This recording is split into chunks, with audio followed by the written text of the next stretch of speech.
Quick disclaimer, information in this podcast is for general informational purposes only and is not intended to be treated as medical advice. Always consult with your healthcare team before making changes to your diet, lifestyle, supplementation, or medication. Food. It's the most powerful tool you have to treat diabetes, but for many people, it's a sticking point, mainly because there's so much conflicting information out there on the Wild West Web.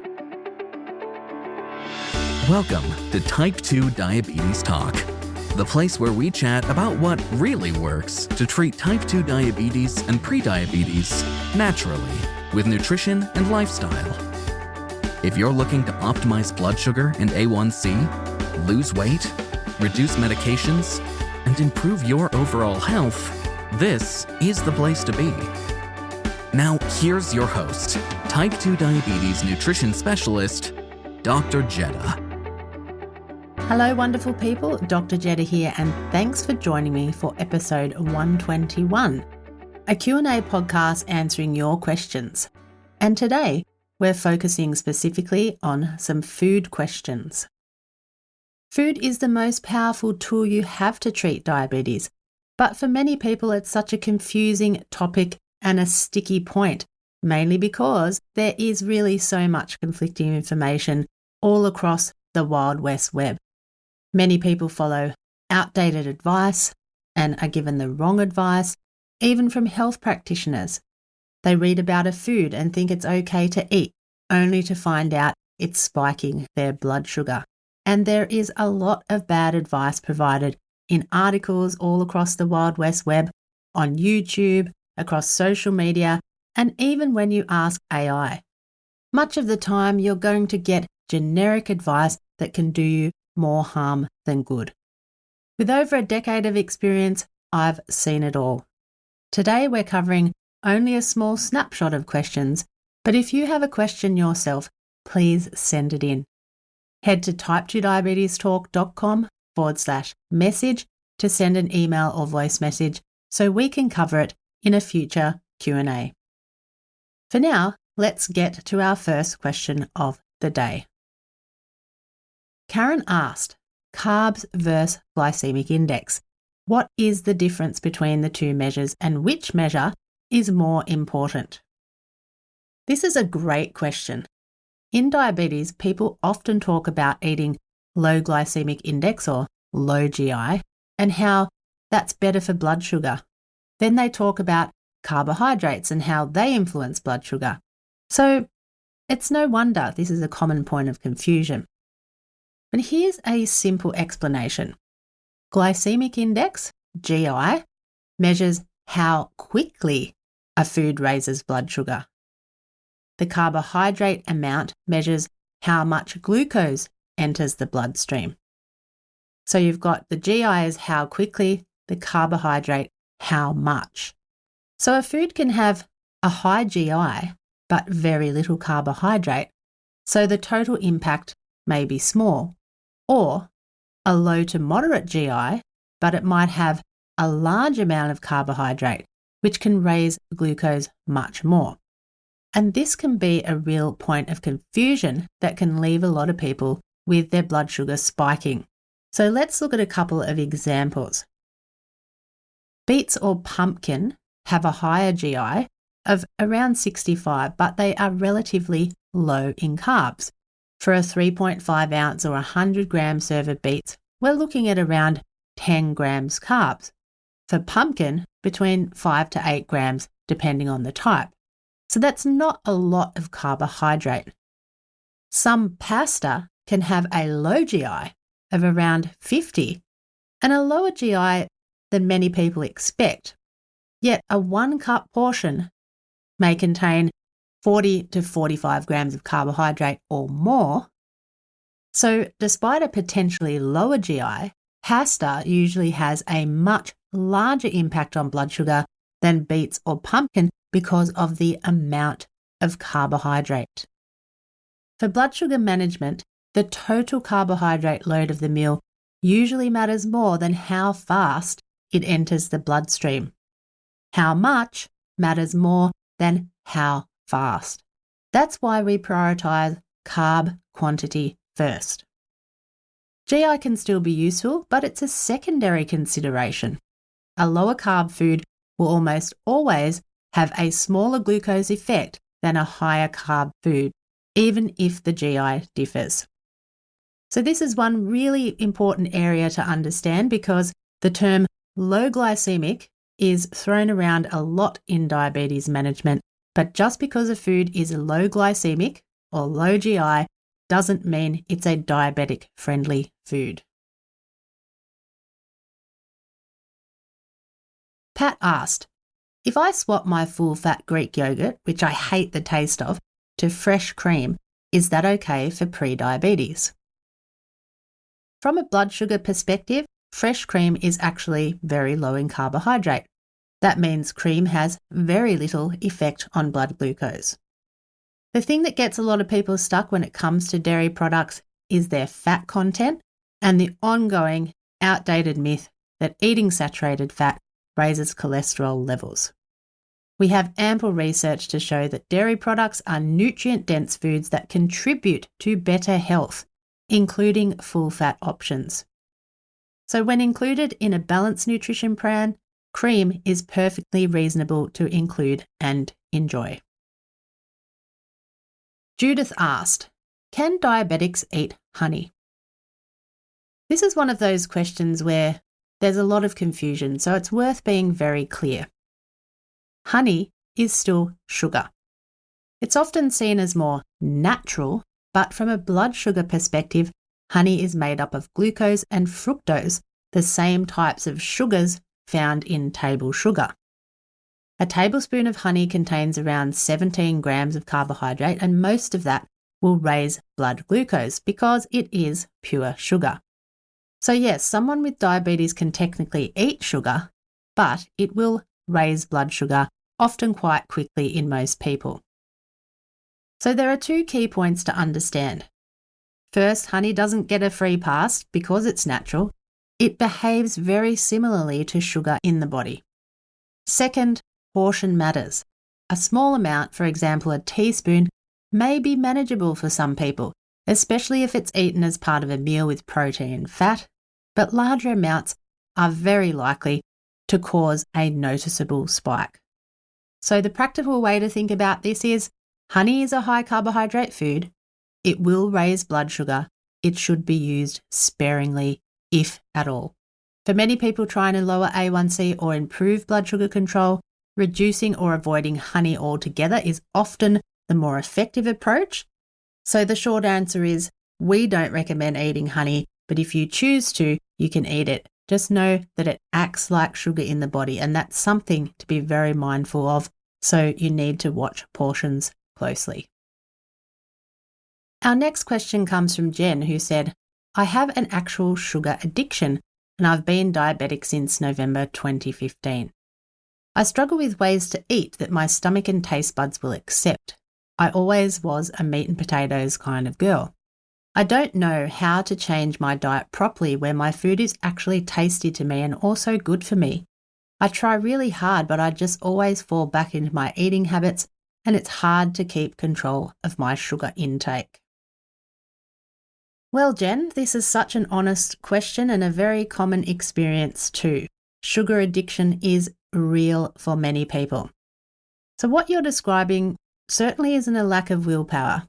When you've been eating sugar and higher carb foods for years, your brain and taste buds adapt to that. There's research that shows us sugar is actually addictive. It lights up reward pathways, so it genuinely feels like a pull, not just a preference. Sugar is highly addictive. The good news is, though, that this can change, but it needs to feel doable and enjoyable, as you've noted yourself, not like you're forcing yourself through something you hate. A really good place to start is not trying to change everything at once. That's where most people come unstuck. Instead, just focus on 1 or 2 meals and keep the food you already like and adjust them slightly. If you're a meat and potatoes person, keep the meat, that's a great foundation, and swap the potatoes for something lower in carbohydrate, like roasted zucchini, cauliflower, or even a simple salad. Then add flavour, butter, olive oil, seasonings, sauces, so the meal still feels satisfying. And what you have to do here is really experiment, because this is important. The food does have to taste good. If it doesn't, it won't last. And this isn't about eating diet food, of course. It's about making meals that you actually enjoy. Think well-seasoned proteins, cooking methods that give you texture and flavour, and simple additions like garlic butter, creamy sauces, or herbs that make a big difference.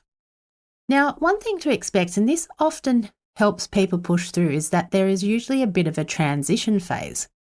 When you reduce sugar, cravings can feel stronger at first. And that's not you failing, that's your body adjusting. For most people, within a couple of weeks, those cravings start to settle and your taste buds begin to change. Yes, that's right, our taste buds change. Foods that once felt bland actually start to taste better. And during this phase, you can use supplements that help.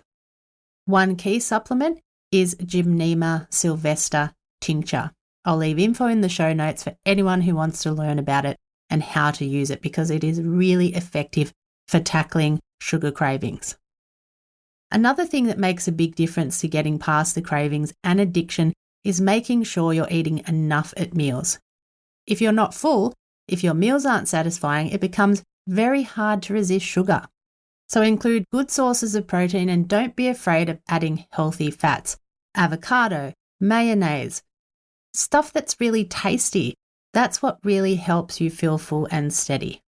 It also helps to take some of the pressure off decision making. What I mean by that is don't keep sugary treats in the house, and then making sure you go and have a few go-to snacks or meals that you enjoy, things that are handy, things you can repeat without thinking, and that makes this much easier. Then you're not relying on willpower every day, you're just following a simple plan that works. And lastly, this doesn't have to be perfect. You're not aiming to completely eliminate sugar overnight. You're working toward reducing it and building a way of eating that you can actually stick with. And if you have a setback, it's not a failure. It's just part of the process. You reset at the next meal and keep on going. One thing's for sure, we often have very little patience and we need to develop some, because over time things start to feel easier, and that's when you begin to see real progress. So keep at it. I have faith in you. You can reduce your sugar cravings and your intake and improve your eating habits. And of course, if you need help to do that, please head over to our website and check out our programs and membership. Dr. Jedha's VIP membership program is the ultimate support system. Built by a diabetes specialist, tested in a clinical trial, backed by world-leading research, and trusted by people around the world for more than a decade. Whether you're newly diagnosed or you've been living with diabetes for years, the time for you is now. Lower your A1C, reduce medications, change your life. Join the program. Visit type2diabetestalk.com/VIP. Chuck said, I see from reading your emails that it's okay to eat cheese. I thought as a diabetic I had to steer clear of eating any kind of dairy products. If it's okay to eat cheese, that's great. I love it. But what kinds of cheese can I eat? This is a great question and another really common misunderstanding. Chuck, you absolutely do not need to avoid dairy altogether.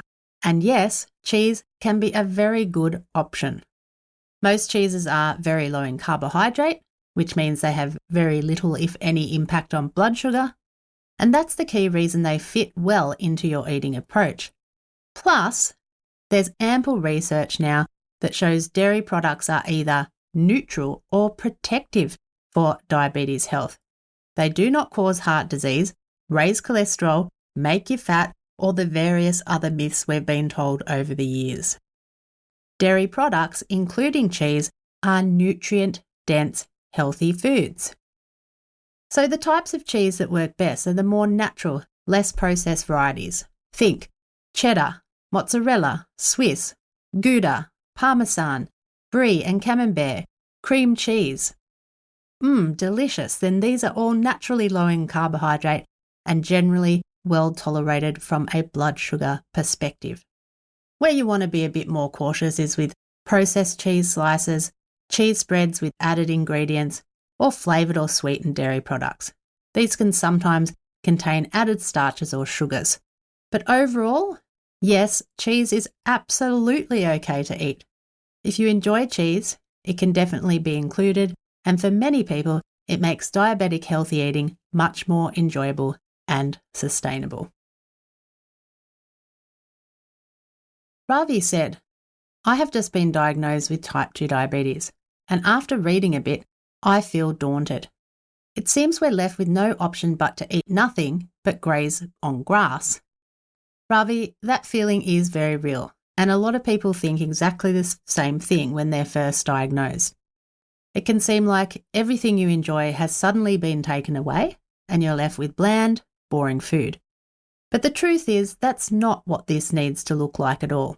You're not being asked to eat grass, you're being asked to shift what your meals are built around. Instead of meals based on bread, pasta, rice and potatoes, you're building meals around foods that are naturally lower in carbohydrate and that actually opens a lot of satisfying, flavourful options. You're building meals around whole foods, the types of foods that your body is meant to eat, instead of meals based on packaged, processed food items. Yes, those whole natural foods can support your body to operate the way it should because they provide proper fuel for cellular function. So think about it this way. A meal could be a steak with garlic butter and roasted vegetables, grilled chicken with a decadently creamy mushroom sauce and salad, salmon with herbs, olive oil and greens, eggs cooked however you like them with avocado and sautéed vegetables. These are not restrictive meals. They're real, enjoyable food. Perhaps different to what you may be used to, but enjoyable once you start branching out. One of the biggest surprises for many people is that when meals include enough protein and fat, they actually feel more satisfied and less hungry compared to when meals are built around carbohydrates. Now, in the beginning, it can feel overwhelming because it's different. You're changing habits you may have had for years, for a lifetime. So instead of trying to figure everything out at once, just start simple. Focus on one meal, keep foods you already enjoy and modify. Make small swaps rather than complete overhauls. But the key message, Ravi, is this.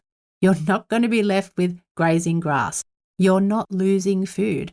You're just changing the foundation of your meals and opening up to new possibilities, ones you may not have explored before. And once you get into it, you may just find your new eating plan is something you really love to eat, like many of our members do. And all I can say is, if you need help with meal ideas, then head over to our website, join us as a member, and you will never be short of ideas on what to eat or what to do. That's for certain. Our last question of the day comes from Diane, who asked, I started eating still-cut oatmeal for breakfast with 2 slices of 100% grain wheat bread. However, my blood sugar jumps to over 280. Should I stop eating it?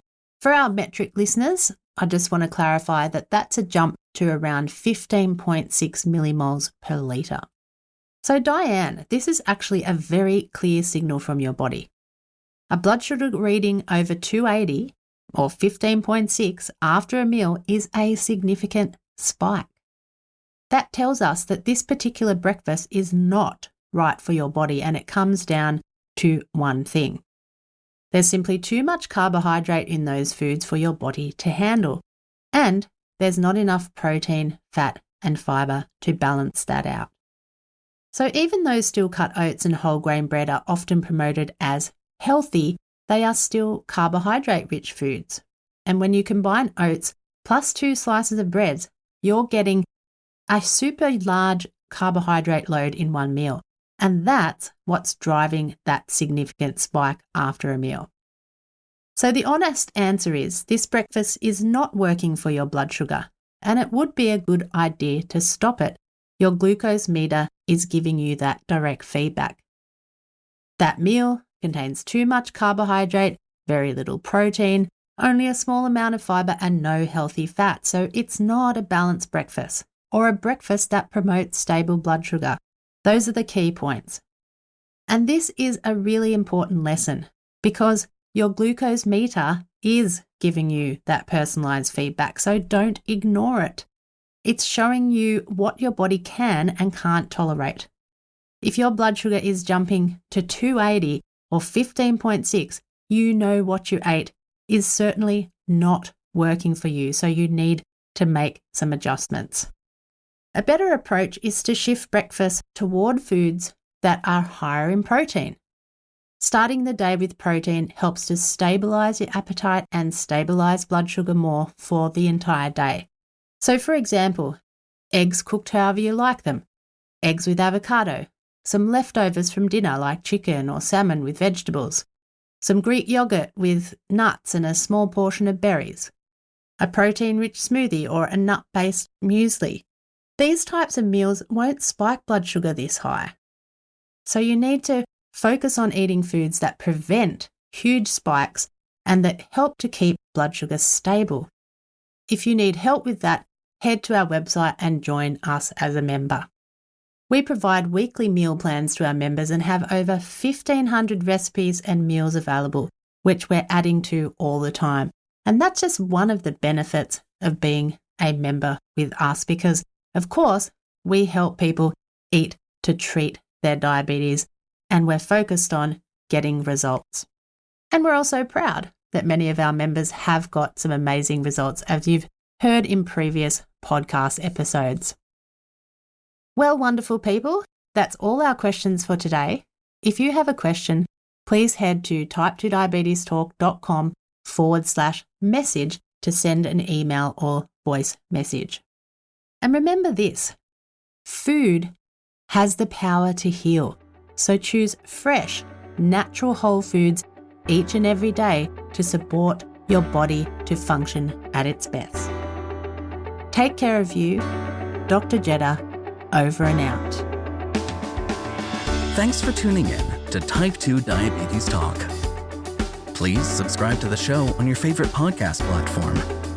And for episode replays, episode notes, and more, visit type2diabetestalk.com. New episodes are available Tuesdays, 10 a.m. U.S. Eastern Time, or your time zone equivalent. Thanks again. We're truly grateful to be a part of your life and help make a real difference.